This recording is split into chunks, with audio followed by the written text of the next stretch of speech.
Hi, this is Carrie Brownstein. This is DJ Premier. This is Darren Aronofsky. You got the RZA right here. Rose McGowan. Radiohead. Aisha Tyler. Tribe Called Quest. Fred Armisen. Fritz Paul. Javier Munoz. Seth Meyers. Frankie Cosmos. Flying Lotus. Hi, we're Chaim, and you're listening to the Talkhouse Podcast.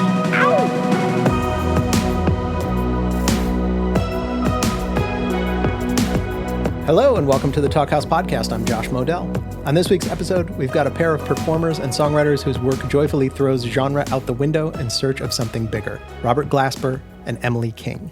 Now, Glasper started his career pretty firmly in the jazz world, though as you'll hear in this conversation, he really started out by playing in churches in his native Texas. But in 2012, he released an album called Black Radio with his electric quartet, the Robert Glasper Experiment, which gleefully knocked down boundaries between jazz and hip-hop and featured such artists as Erykah, Badu, and Lupe Fiasco, not to mention an awesome cover of Smells Like Teen Spirit. His catalog before and since is too broad and varied to cover in any depth here, but in addition to jazz and R&B records, he's done a bunch of movie and TV work, including a bit of acting, which you'll hear about, won a handful of Grammys, and helped curate the Blue Note Jazz Festival, another topic of conversation here. Right now he's in the middle of Robtober, his month-long residency at New York's Blue Note Jazz Club, which will feature an incredible lineup of guests throughout. The other half of this conversation is Glasper's friend and fellow Blue Note alumni Emily King, herself a Grammy nominee whose music exists at the corner of R&B, soul, and pop. Her third and latest album, Special Occasion, is brash, heartfelt, and energetic, and she's an incredible presence live. The album, like most of King's work, was produced by Jeremy Most, who happens to be an old schoolmate of Glasper's, and with whom King was in a long-term relationship until just recently. You can hear a bit of that tension in its songs in a good way. King will be opening for Marc Robelais later this month at Red Rocks, which is pretty awesome. Check out a little bit of Special Occasion from the album Special Occasion right here.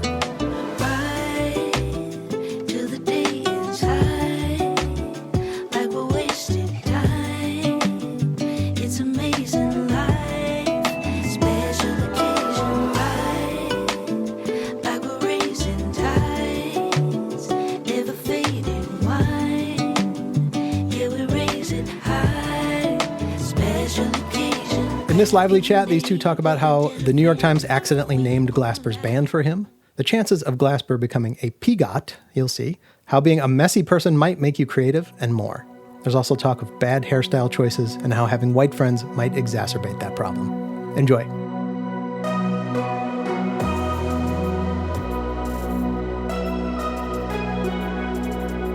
I could see you winning an Oscar. I'm going for it. Is that on your list, on your bucket list? The good thing about the awards is that you can do music for all of them. I don't have to all of a sudden become an actor to get an Oscar. It's true. You can do music across the board because an actor can win. I mean, you can win for acting and music. Right. And you can do the same thing for an Emmy. Right. Acting and music. So I have an Emmy, but for music. Oh, that's amazing. And I have a few Grammys, so that's music. Ooh. But I have a Peabody.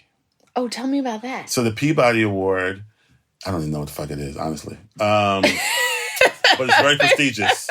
It's very prestigious. Sounds extremely the Peabody. prestigious. So you know this EGOTs, right? You know what the EGOT is. Yes. There's 18 EGOTs in the world. Oh, wow. That's all? There's only 18 or 19 EGOTs. I think the last EGOT was the actress. It's Viola Davis. Viola Davis. I was there at the Grammys when she won. She won the Grammy. Boom. And I think she won a Grammy for like an audiobook or something. Ooh, okay. And that made her an EGOT in that time. Just now, the Grammys that amazing. just happened. Can we submit this for audiobook? I think we can. Okay. I think it's definitely a Hannah, thing. can we do that later?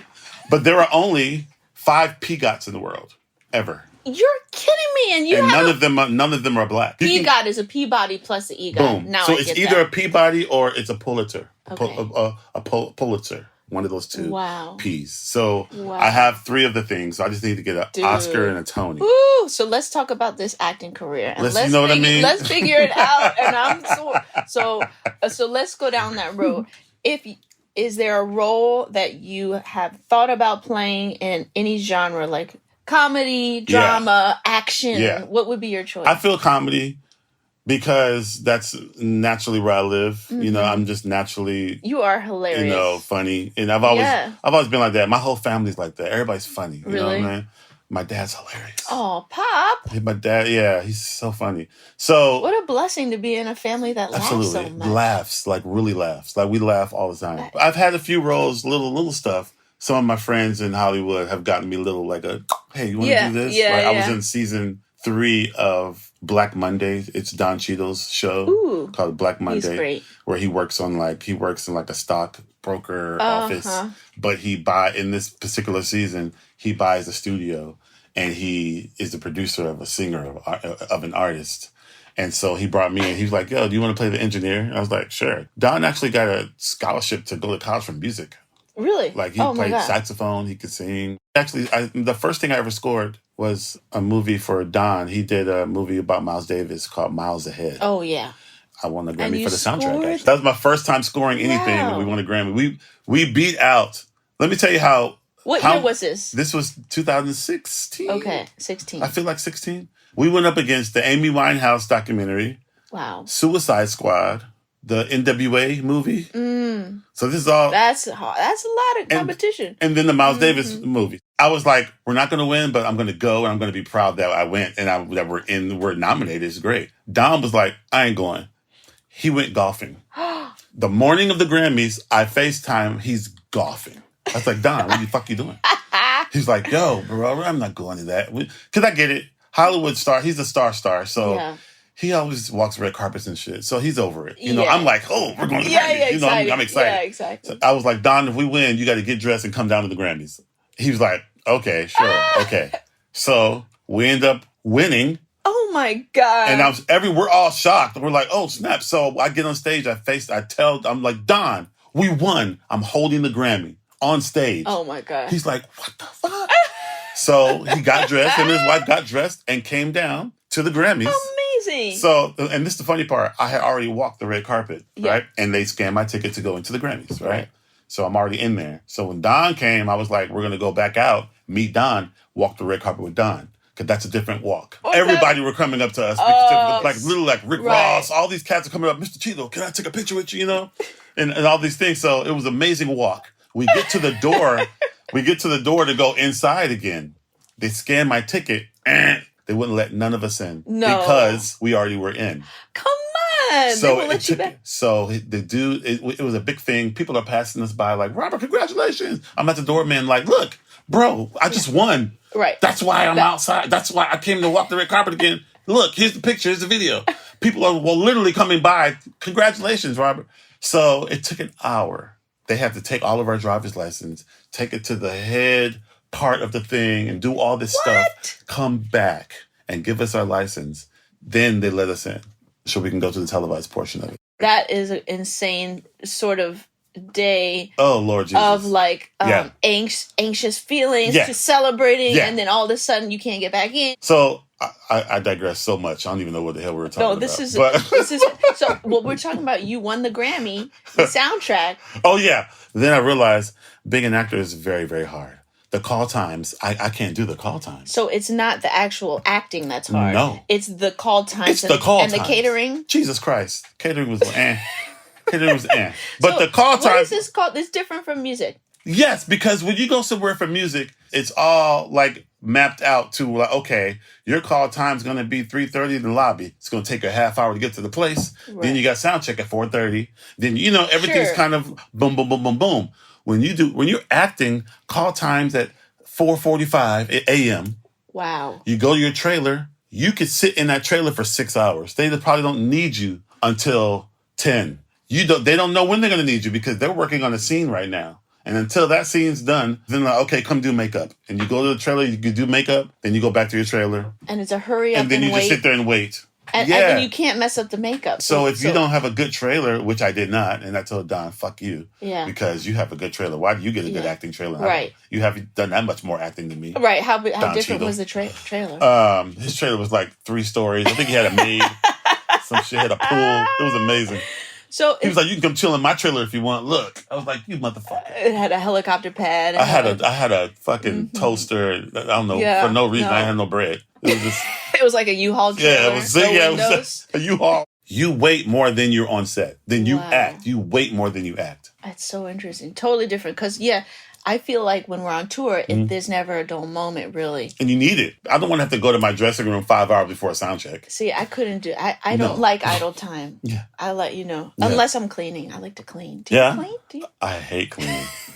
No, Jesus Christ, I hate it so much. So that My lady loves it. She loves to clean. Oh, she see? cleans before the cleaner comes. oh my gosh, she's amazing. You know, the cleaner before the clean. Oh yeah, Yeah, That- because then it can really clean, she says. it's true. You got to organize before she knows. Yeah, that's what- Organize before, and then let's get a deep clean. Yeah, because exactly. That's There's why a we regular hire cleaning and then there's a deep cleaning. the deep, like I want the tops of the in the refrigerator. Yeah. You know, underneath the side, the door. Yeah. It gets gross in there. It does. So I want take that those clean. out, take everything out. Yes. Blah, blah, blah. So she's like that, but she'll do it. But she'll do it when she comes on the road with me. Like, we're in a hotel now. Why are you cleaning before the maid comes in to clean? I love this woman. When I lived alone, Mm-hmm. I was way more creative Oh, because I deal better with scatter. really? Like, if I don't like dirt.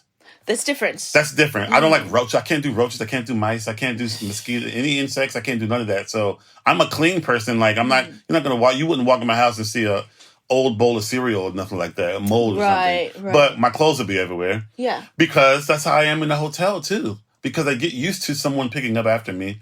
So it's kind of like when you're in a relationship and you're a musician, you have to live two lives. Yeah. Musicians live two different lives when you have a family. Because when you're in a hotel, you don't have to worry about lifting the toilet seat up. You're by yourself. Right. Then you have to come home and change that whole thing.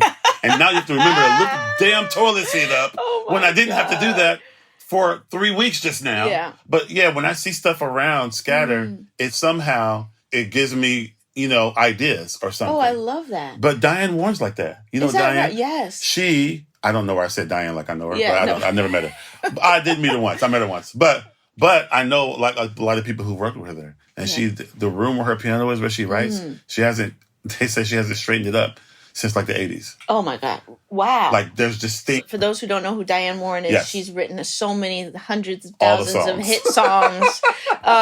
Don't Want to Miss a Thing, Unbreak My Heart, Everything. everything. So many. It's easier to mention things she didn't write. I watched her talk about September, for Earth, Wind, and Fire, because she wrote that too. She did? Yeah. And they were talking about how she needed to find a date that really went with the rhythm of the thing. So she was like, do you remember? They had to make up a month and a date. You know what I mean? So it was so they had the rhythm before the word? like rhythm before the word. I love that. So do you remember? The 21st of September. You know what I mean? Yeah. Ooh, so that songwriting is fascinating to me Absolutely. because if they had said it's in September, da da da da, remember, Right. then it wouldn't have been a memorable song Wouldn't because have been September would not have been highlighted, maybe, Exactly. right? Like The way where it fell on the beat in the phrase. yes, it's so brilliant, and it's like, Yeah. how easily something could like go wrong. Like Yeah. I'm like It's like you're saying the same Thriller was named something else before. thing. Starbright. There it is. Starbright. Rod Tipton. It was called Starbright. That would not have gone anywhere. I don't want to ever hear. I wouldn't press click on the song called Starbright. Ew! Starbright. Ah. It sounds like a commercial for A cleaning product, matter of fact. it does. Having trouble getting those grease stains off your stove? Try Starbright. Oh my God. Oh, my mouth is watering now for cleaning products. Not to eat, but to clean with. I'm not Quincy sure who or- changed it. Quincy, man. Have you met Quincy? Oh, man. Man, he's a motherfucker, man. He's amazing, man. I tell you, man. Michael, man. Nobody told me you do a Quincy. Does Nobody he know? knows I do it. Does he know? I don't think I've ever done a Quincy in public. That's not something that anyone could do. Like it takes like having this like Yeah, it's like the... like man. a Kermit the man. Frog. He's a motherfucker, man. Emily King. Oh, man. Jeez. Oh, yeah. How amazing is he? Oh, Have you worked with him before? I never worked with him. I've just hung out with him a few times. Yeah, he likes to hang, right? He hangs harder hangs- than He's always at a party. anyone. Yeah, he hangs harder than anyone. Like, I remember one time I did a show. Was I playing? Yes. I was opening up for Herbie. Oh, amazing. So at a Hollywood Bowl. It was Herbie, Ooh. And Joni Mitchell came, and all these people my came. God. So upstairs and how that the hang area upstairs, and everybody was in there, and I was just like, oh my gosh, Oh my God. And somebody introduced me to Joni Mitchell, and I was just like, I died after. That's I incredible. died. So then, people are hanging. It's like 3 hours.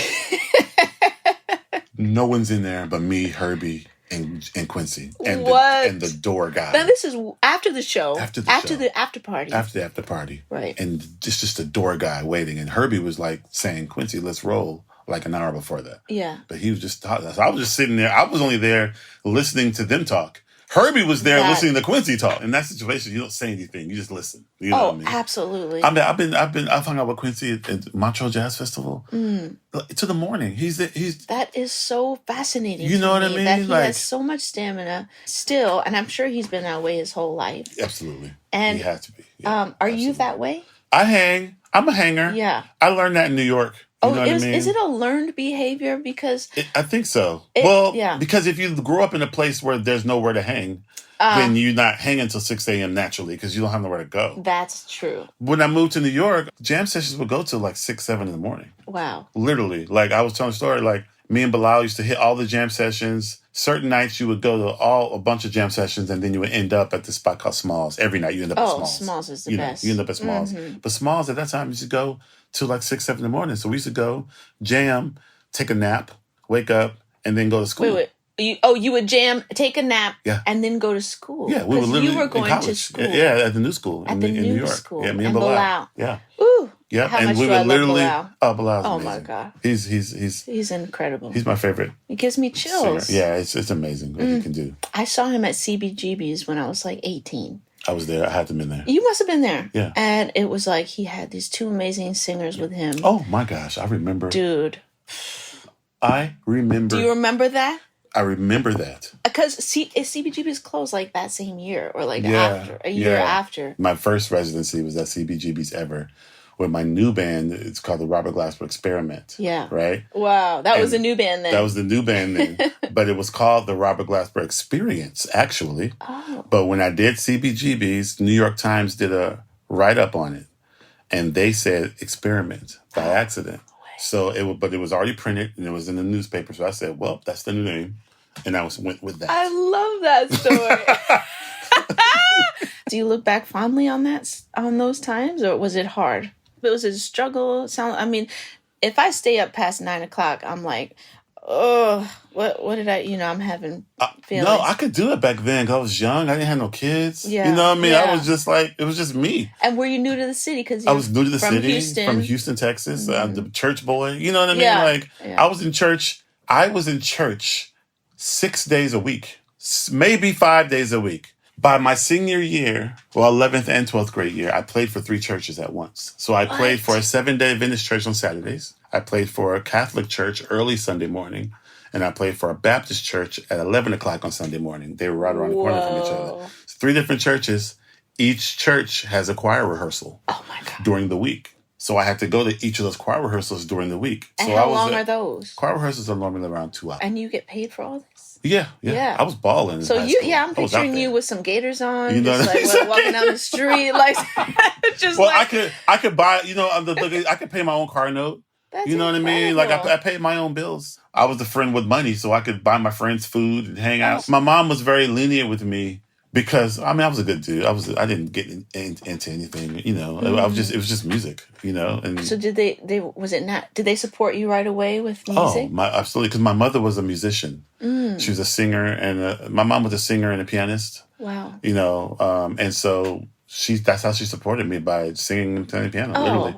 Amazing. So she did that a gig every night, but she also had a day job as like a receptionist somewhere. But so she would do her day job from like 8 to 5, come home, cook dinner super quick, or give me a check. Back in the day, give me a check for pizza.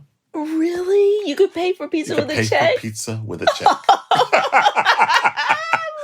You could pay for pizza with a check. So she would give me a check, and then she would go around 7 o'clock. She would go out to her gigs, and she would come home at 3 a.m. That's incredible. And then she'd have to wake up at 6. Mom's working hard. My mom worked so hard. You know what I mean? That's how I got my church gig, because of my mom was the minister of music at the 7-day Adventist church and at the Sunday church. So when she left those churches, she put me in there to be yeah. I feel like my mom and my dad, but definitely mom was, she had the vision for me. Like she was like, okay, I want to help you now get a gig here. And thank God for moms doing that. Did your mom teach you how to play piano, or was it basically, just by... basically, I'm mostly taught by ear. My mom she played enough piano to accompany herself. She wasn't a pianist, but she could accompany herself. So she did a lot of gigs, like, solo piano, singing gigs, at jazz clubs, jazz bars. Singing standards and Top 40. Oh, love it. Top 40. That's where my love for... I have so much random love for, like, Liza Minnelli and... Oh, that's great. And Bette Midler and Billy Joel. I know so many songs because of that. My mom had her little cue cards with the lyrics and keys and stuff, and she would do all those kind of songs, Oh, that's great. But also when she, on Fridays and Saturday nights, she played at a club, you know what I mean? Like, so that was the top 40 with a band, and, So she must have been, she knew, like when you, at an early age, that you had the talent. Absolutely. She must have recognized that. She recognized it. And the funny thing is, I didn't want to play piano. I wasn't trying to be a pianist. I thought I was going to play sports. I really thought I was going to play basketball. So I was That's one thing we have in common. You play basketball? We both like basketball very much. Nice. Yes. Did you play? I did in middle school. Oh, kill it. Yeah, I went to basketball camps and stuff. Shut up. Yeah. Nice. So, but how does that work with being injured? Like, you can't really go hard on basketball with your job. Exactly. So I was pretty good in junior high. But I realized once I got to high school, that's when all the schools get integrated and you really know if you're good or not. You know what I mean? And, I was in kind of like a more of a white neighborhood in junior high school. So when with the high school, that's when all the black schools integrated to the school I was going to. Right. And I was like, ooh. Next level. Yeah. We have arrived at the next level of talent. I wrote the bench most of the time. And then I always say I slid the bench over to the piano. Yeah. That's great. So from there, I went to the high school for performing arts because I went to a regular high school. So I auditioned. So here's how my trajectory kind of started. My mom used to let me and then when I was in 8th grade, she used to let me drop her off at one of her gigs at this spot, the Bistro Vino. I'll never forget it. Wow. It was like a bistro, Italian bistro. And she would do singer-songwriter, piano play, playing and singing there. And she would let me drop her off. And she had to be there like 8 o'clock. And she would let me pick her up at 1 a.m. Oh. 8th grade. But you're in Texas, So, 8th grade, you're like 13, Oh, totally. Yeah. But you've been driving for 10 years of that. Right, exactly. Yeah. So she let me drive her and pick her up. The only thing was I would have to come in when I pick her up, come in and play the last song with her. How sweet. Yeah, and it was either Perdido or There'll Never Be Another You. How precious is that? Yeah, so one of the times when I went in and played the song with her, the bartender was like, hey, I know the jazz director of at HSPVA, the High School for Performing Arts around the corner. Robert should really audition, And he hooked it up. The bartender hooked up an audition. So I went and I got in, I got accepted. But in my mind, I'm like, I want to play basketball. So I declined it, went to the regular school, Elkins High School, and I didn't do well. So that's when I said, okay, you know what, let me go to HSPVA. So then they accepted me again, and I went from my 10th grade year through the rest of high school. So you got accepted, and you didn't go the first time. I didn't go the first year. And do you remember your mom's reaction to that? She basically was like, we'll try it out for a year, and then if you don't, if it doesn't make any sense, you should go to HSPVA. I love this sort of like, let's try it. If it doesn't work out. Exactly. Because, you don't want to be the person who kills the kids' dreams. And, your dream might not be their dream. I have those moments with, like, producers. Yeah. Or just one in particular. Jeremy. Jeremy, yeah. I went to college with Jeremy. You went to college with Jeremy? I went to middle school with Jeremy. Dude. Yes. We're talking about Jeremy Most, who produced all my records. Absolutely. So he always would have, like, every idea he had was beautiful. Yeah. But I get always stuck on the first one. Right. And I'm like, really? You said, let me just try things. And usually, don't you find that the best idea will make itself heard anyway? Totally. That's happened to me where I give people songs. Happened with you. I don't think the first idea I sent you took. I think it was like, there were like 3. You send me some options. I sent you a thing. Yeah. But like that happened, I tell a story. It happened with Michelle Degocello for Black Radio 1. Oh. I sent her a song, and she's so sweet. She's like, amazing. Thank you, but this one doesn't resonate with me. So her second one, she liked that, but the third one she liked. And the third one ended up being the one, and that was better than the other ones anyway. Oh, my God. Once she did it was like, okay, I'm glad she didn't take my first. Right. And you have to realize all your ideas aren't the best. For everyone, No, like, it's you know, it's the universe. Let it, you Yeah. know, let the, like, you're right. Don't let, you know, you let other people breathe. And because you never know, you might be like, oh my God, yes, this was better than this, you know, or Yeah. the other idea can connect to your idea. So you might have one idea, but the bridge of their idea fits your song better. So it's Ooh. a puzzle. It is, and you never know what you're Never going to get. know. You have to have faith. Absolutely. And there's not one hairstyle that fits on everybody. Even though Absolutely. you love bangs, I wouldn't put them on you. Absolutely. Even though I used to wear bangs in third grade. I'm actually not lying. Get outta here. Wore bangs That is in adorable. third grade. Cut to the Can we make this a video podcast now? This is when having white friends went wrong. Because all my white friends in elementary school had bangs and they used mousse. Remember mousse? Oh yeah. That's so 90s. So my aunt was a hairstylist and she used to perm my hair. Wow. So my hair was straight and long and I could make bangs. Literally, I had bangs that went to here, and I would make one bang. I mean, that's kind of swag. That would go with your gators that you had. That would go to the gator. One bang. Totally. That's hilarious. Totally. It's weird as fuck. I used to straighten my hair. Yeah. And it's tiring after a while. Yeah. And it does not go for the hair. So Yeah. I'm glad you moved on from that. Absolutely. Yeah. Absolutely.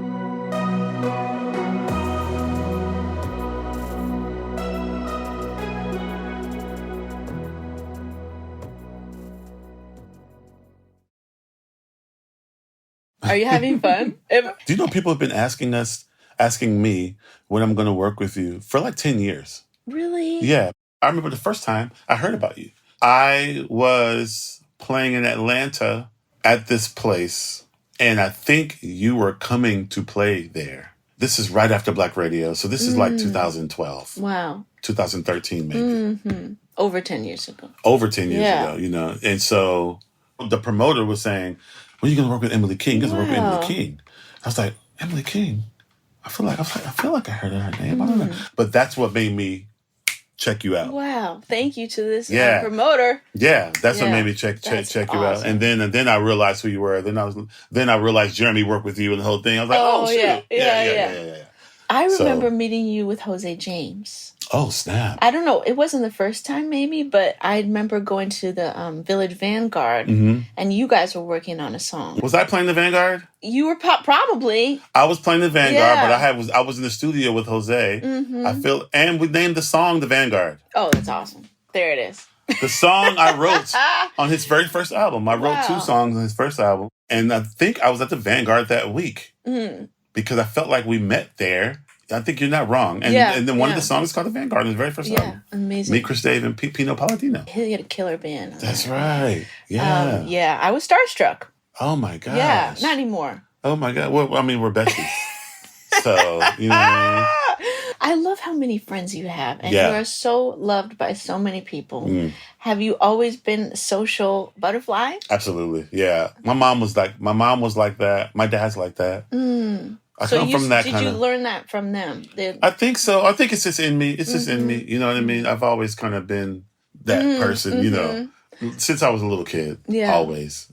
Are there moments when you enjoy your time alone? Oh, I have to have my time alone. That's why I enjoy the road because I get that time alone. Oh, wow. To recharge. Right. So I can. So I'm both an introvert and an extrovert. You know what I mean? So when you get to your room, are you like immediately calling people on the phone? No. I mean, I call my lady and my kids, I talk to them. But other than that, I don't like to talk on the phone. Well, because I know a lot of people, and I'm maybe becoming this person who is like I'll be waiting at a stoplight. Like, this is lasting a little too long.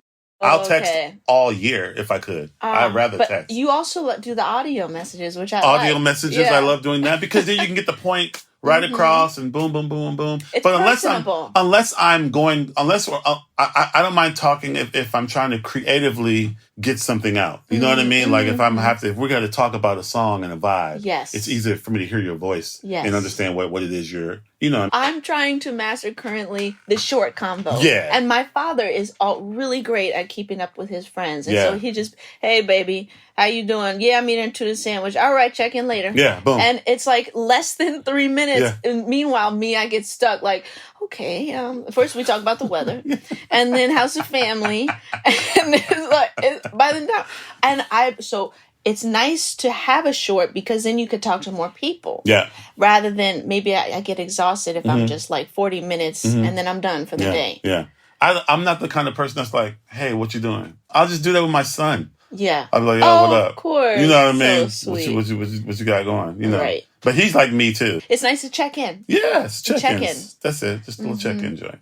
So I know a lot of friends also who moved to the West Coast. Is there a scene for jazz and the music that you like out there in terms of gigging, or do you find that you're just mostly it's family time and then you're on the road? Family time on the road. Yeah. People are moving there and just slowly becoming a scene. A scene. But there was never really Like, is there a Smalls of LA? No. There's not. That's not a Smalls. There's not really a jazz scene in LA. LA is more recording. It's more of a recording spot. You know what I mean? But they're, like I said, slowly but surely, people are finding places to do stuff at. People are trying to get weekly things started. You know, it's slowly kind of getting there. And like I said, so many people moved there since after COVID. Sure. And stuff, you know. So I think slowly becoming a scene. So, where else are you traveling to this year? This year I'm going to Cuba. Ooh, that's amazing. Yeah, because she's Cuban. Yeah. So we're going to Cuba in a few weeks. I'm actually going to play a show. Oh, great. So the government there and government here, and they talked and did a thing, and that's why I'm okay. allowed. I'm able to. Right after that, like a week later, I'm going to South Africa. Wow. For about 2 weeks. Amazing. Never been. Oh, never in South Africa. Oh my gosh. I've only been to Johannesburg and Cape Town. And is there just a love for music out there? Love for music. They have good festivals, great festivals there. Oh, they love music. Oh my God. It's great. Yeah. I have an idea to do like a black radio, but it's a world black radio. You know what I mean? World music black radio. So I travel around, I document it, and I travel around. Oh, I love this idea. And then I go to these different places and use the local people there. You know what I mean? And that's the album. Maybe it starts in Cuba when you go. Absolutely, out there. that's absolutely. Cuban. Do you know Pedrito Martinez? Absolutely, I know Pedrito. Come on, how amazing! He's incredible. But I know a lot of Cuban musicians, and when I started going out there because of Gigi, I saw so much amazing music, like just incredible stuff there. You know what I mean? So I'm really inspired by Cuban music now. It's Cataline Perez. Oh yeah. Oh my gosh, he's a bass player and a producer and writer, but he's Aline? Aline. Aline. Yeah. Oh, wow. Aline Perez. He's incredible. So many incredible people just, you know. Yeah. I got to go to Cuba last year. Oh, I remember. I saw it on IG. I was posting a lot. Yeah, I saw it on IG. When you never leave the house, all of a sudden you're like, oh, check out what I ate. Absolutely. How was it? It was great. Yeah. And my brother went to teach tap class. Nice. And they got all these free tap shoes from patrons out here, and they brought them there. So we get into this big room, and they dump all the tap shoes out on the floor. No. Okay. No. Good. I've tried. Yeah. It's harder than it looks, apparently. Yeah. But I was so moved by the whole experience. The people are amazing, and the colors and the whole culture. Were y'all in fantastic. Havana? Nice. Exactly. But I think because you do the Napa Festival. Yeah, Napa Jazz So Festival, you know how to put on a party. Which you need to do it next year. Oh, too. I'll come back. You heard it here I'll come first. back anytime. You heard it here I'm first. back anytime. Thank you. I Yes, had you so have much to. fun, and I still have the little party gifts that you give everybody. Oh, yes, indeed. The Absolutely. dressing room had weed with my name on Absolutely. it, basically. Yes, and I for don't sure. even smoke, but I keep it now as a souvenir. For sure. So, for sure. But because you have that knowledge of Yes. putting festivals together, it Yes. seems like that could translate to something in South Africa. Absolutely. I mean, once we Or did that Cuba. festival, after the first year, everybody was like, bring it here, Dude. Oh my Because I God. just love it. Was just like a family reunion. It felt like a barbecue. Literally felt like a Yeah. barbecue. And the way we have it set up, it feel like it's a safe space to do that in and just kind of hang. And, people played and stayed for the extra 2 days or an extra day just to be around. And then the way we do the thing, if I know you're around and you're on the side of the stage, I'm pulling you on and, we're doing the thing. And that's what makes it special. At any other festival, it's just a bunch of people doing their show, which you can see anywhere. Right. Their show. Totally. You're just seeing their show amongst other shows that right after that. But at Napa, you're going to see literally a combination of people you've never seen play together. Is that some of the what excites you about music? Is Absolutely. the spontaneity and the spontaneity and making the things up in the moment, because those are moments that will never be around again. Every time we do that, it's never happening again. And if it does happen, it's not going to be that way. You know what I mean? Is every show different for you? Every show's different. It has to be, yeah. Even when there's set list, all the things. Even if I played the same songs, it's going to start different or end different. Each song there's going to be random things in between that we come up with, like even the vamp at the end. Remember we came up with the vamp? Yes, I love that. That's just how I roll. Like that has to happen. Yeah. And my guys know it too, so I love it when they come up with stuff too. And it's like, oh, we're here. Okay, cool. You know what I mean? And it's just, I hate being bored, and I love it. When you have a band you can trust, you can do that. When you have a band, that's the key. So here's my question, because there's probably going to be some musicians listening. Yeah. So, what if a show goes wrong? Yeah. What are the things that you would mention in terms of, nothing to do with tickets or anything like that, but for you after a show, what are the things that would go into you feeling like, oh, that wasn't a great show? My pet peeve is this: no matter how good you are, or how bad you are, you have to be aware.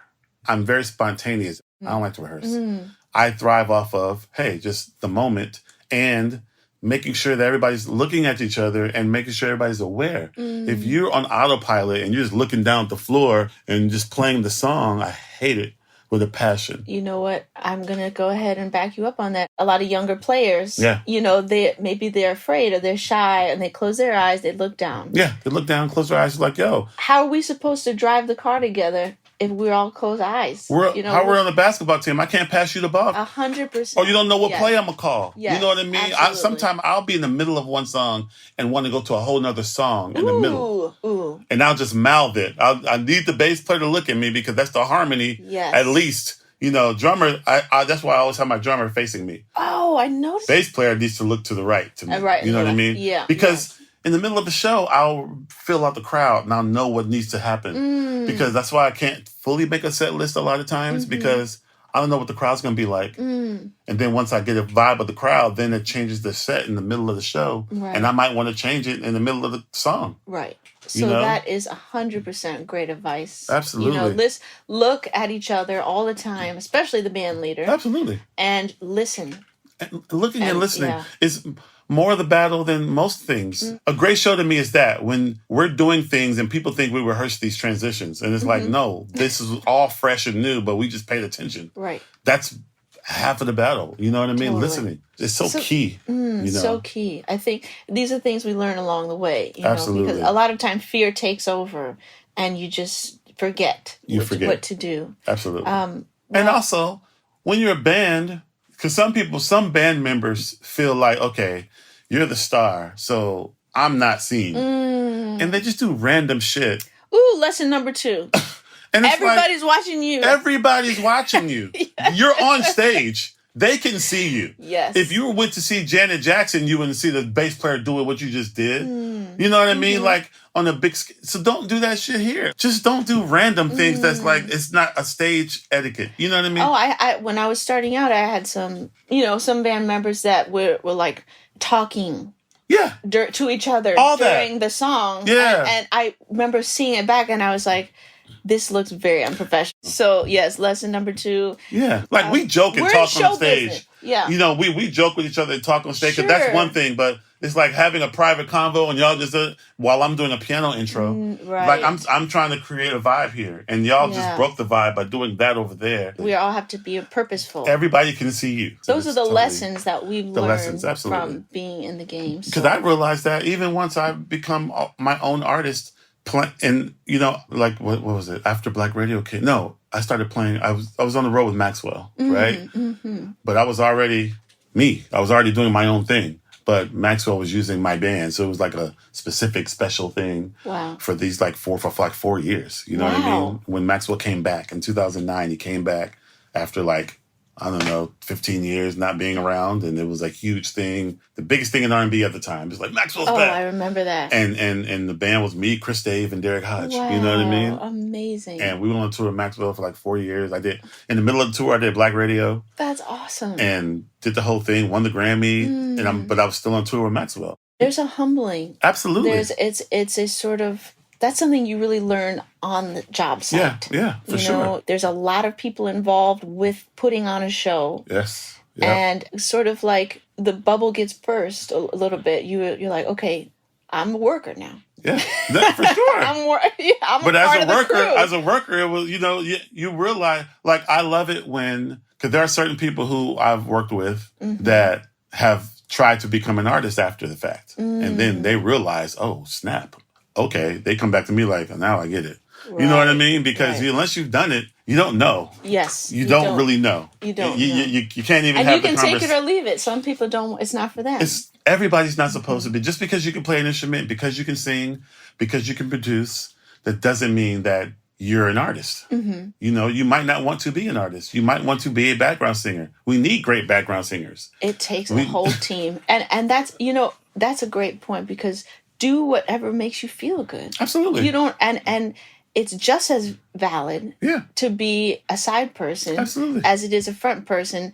Like, both things are necessary, and both things have their pros and cons. Absolutely. So I understand people not wanting to be in the public eye. For sure. And that's the thing. People have to really be honest with themselves in a real way, because there's some artists who you can tell you don't want to be in the front.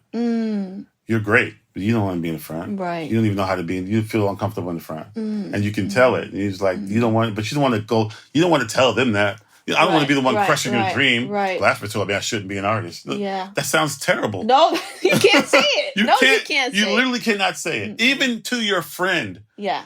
But I have people I know personally that I want to say it to so bad, but I don't want to be the one to crush your dream. But I will say things Rob, like... now's the time. Go ahead, lay it on me. Come on. Now's the time.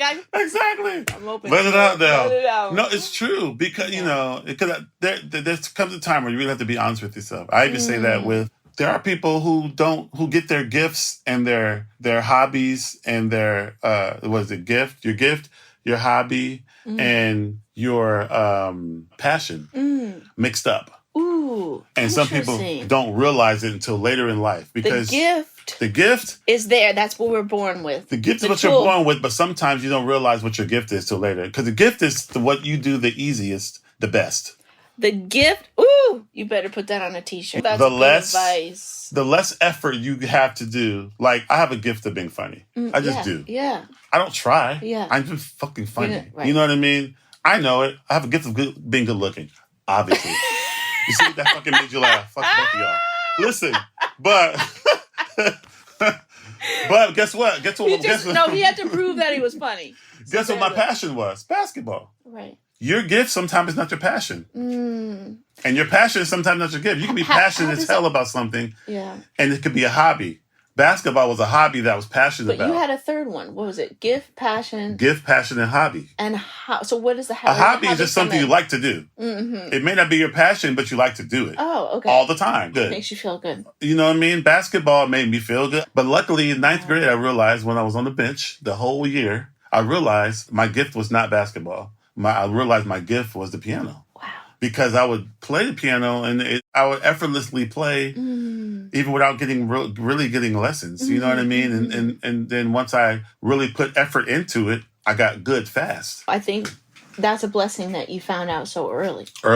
And how did it feel? Then you came to terms with basketball not being your I was fine with it. Once I really found the piano in a real way, I was fine. Once I'm like, I'm never going to be as good as these guys. Right. And these guys don't even make it to the NBA. And you only got a few years to do basketball, unless you're going to be in the NBA or play in a real professional way in some other country. Another thing that people have to come to terms with and really be honest with themselves, like, hey, am I good at this? Really? What am I good at? Maybe the thing I'm good at, I don't like to do. But once I start doing it in a real way, put my energy into it, then I start changing other people's lives. But then I look at it and be like, you know what? I do like this. Because once you see how you affect other people with your gift, it changes how you think about your gift as well. Rob, Come on. This is so amazing what you're saying. I'm preaching up in here. Let's go. There's so much nuance and so many layers and levels to, to being a human being on the planet. And we didn't even get to the commerce part of like having to have a career and try to figure out how to make money or deciding if your passion or your gift is something you'd like to use to make money. Absolutely. Maybe you don't have to. Maybe I don't know. Yeah. But absolutely. But I like what you said about when you do lean into it, when you see that it affects people in a positive way. Oh, man. Then all kinds of things happen. Once you see the flowers of that, then you'd be like, oh, wait a minute. It's one thing to play piano and somebody says, oh, you sound good. It's another thing to play piano and somebody says, you stopped me from killing myself. Oh, my God. Or, I got married to the song you played, or I gave birth to the song you played. Doesn't make you want to quit. It makes you want to keep going. It's like, dang, I really changed someone's life in a real way by playing. Wow, maybe this is what I'm supposed to do. Well, it's given to you. I feel like that's a great place to send off. Yeah. We're done already? Until the next episode. You know what I mean? We out here. Thank you so much for doing this. This is great, for sure. And check out Robert Glasper and everything he's doing. Absolutely. And, all right. Bye, everybody. Peace out. Signing off. Thanks for listening to the Talkhouse Podcast, and thanks to Robert Glasper and Emily King for chatting. If you liked what you heard, please follow Talkhouse on your favorite podcasting platform and check out all the goodness at talkhouse.com. This episode was produced by Myron Kaplan, and the Talkhouse theme is composed and performed by The Range. See you next time.